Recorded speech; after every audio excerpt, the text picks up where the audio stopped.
Morning students, this is Geography class 8th, chapter 2 Land, Soil, Water, Natural Vegetation and Wildlife. Today we are going to have 5th class on this chapter. Land की तरह जो water है वो भी एक natural renewable resource है। समय के साथ साथ पानी की ज़रूरतें बढ़ती जा रही हैं, अर्थात पानी की हमारे जीवन में ज़रूरत बढ़ती जा रही है। और हम देखते हैं हमारी पृथ्वी को जल ग्रह भी कहा जाता है और स्पेस से पृथ्वी नीली नज़र आती है। ये भी इसलिए क्योंकि यहाँ 70% भाग पर पानी ही पानी है। लेकिन कितना पानी पीने योग्य है, ये सवाल है। Water is a vital renewable natural resource. 3/4 of the Earth's surface is covered with water. It is therefore appropriately called the water planet.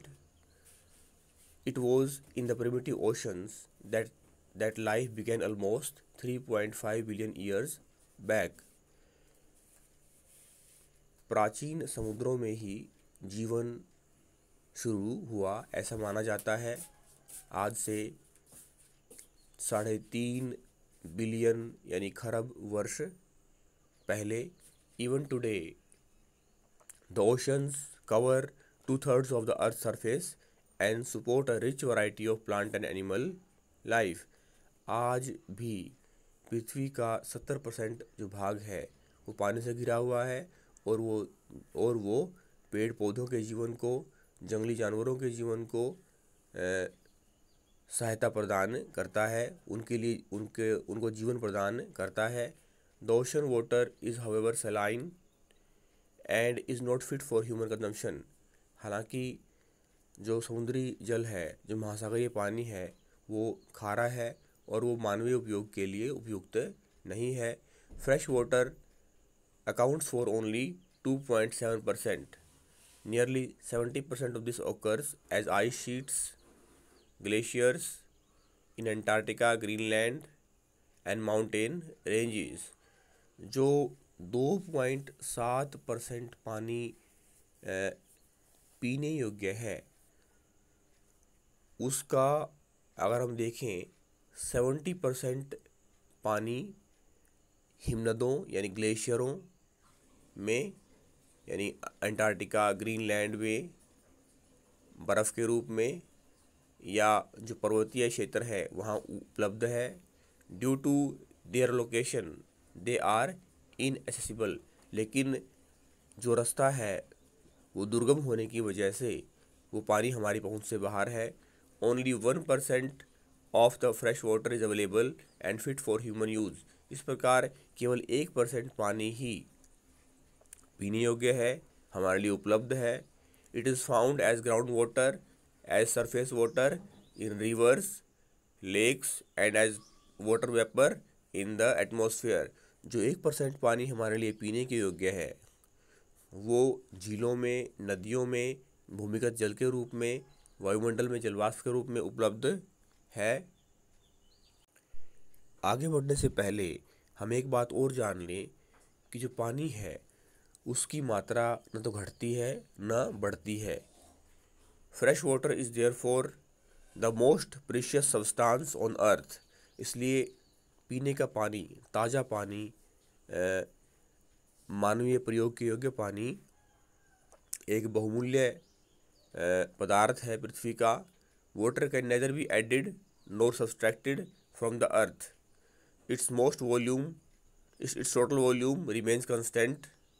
Its abundance only seems to vary because it is in constant motion, cycling through the oceans, the air, the land, and the back again through the processes of evaporation, precipitation, and runoff.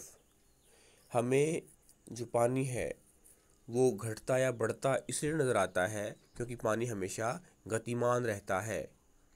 Hydrological cycle के माध्यम से पहले वाष्पीकरण होता है ज़्यादा तापमान की वजह से, फिर आकाश में प्रेसिपिटेशन होता है, कंडेंसेशन होता है और फिर वापस पानी बारिश के रूप में हम उसे गिरता हुआ देखते हैं।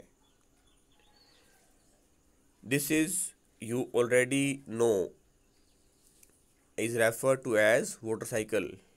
पानी का इवेपोरेशन, प्रेसिपिटेशन, इवेपोरेशन, कंडेंसेशन और प्रेसिपिटेशन के द्वारा लैंड से ऊपर आकाश में और फिर लैंड पर आना, धरती पर आना जल चक्र के रूप में हम देख सकते हैं।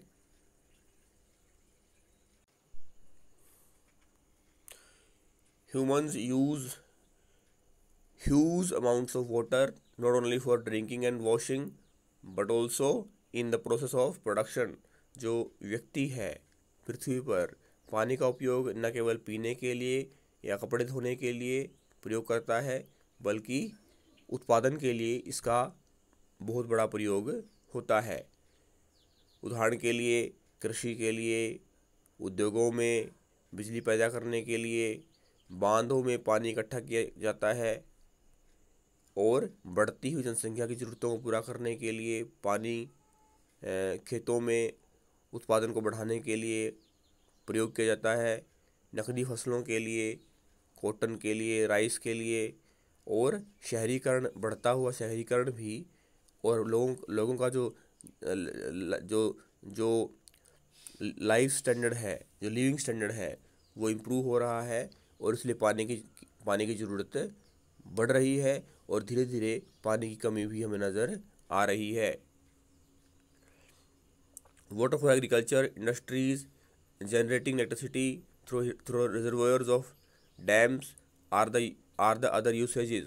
Increasing population, rising demands for food and cash crops, increasing urbanization and rising standards of living are the major factors leading its shortages to supply of fresh water either due to drying up of water sources or water pollution।